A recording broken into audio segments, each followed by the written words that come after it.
Magandang araw Pilipinas, narito na ang 2D at Suertes or 3D Lotto 2 PM draw, February 5, 2025. Ito ang resulta ng 2D Lotto.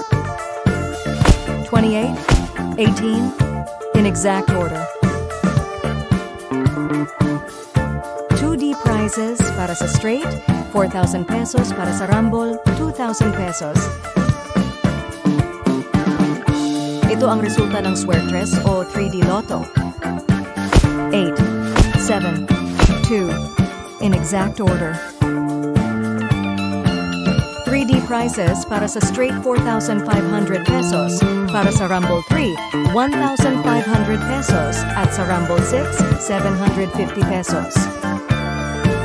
Kung ikaw ang maswerteng mananalo sa 2D o 3D, may plano ka na ba kung paano gagamitin ang pera? Please share your ideas sa comment section para maging gabay at inspirasyon sa iba.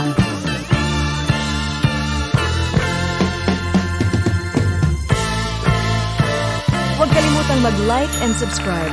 Magandang hapon at maraming salamat Pilipinas.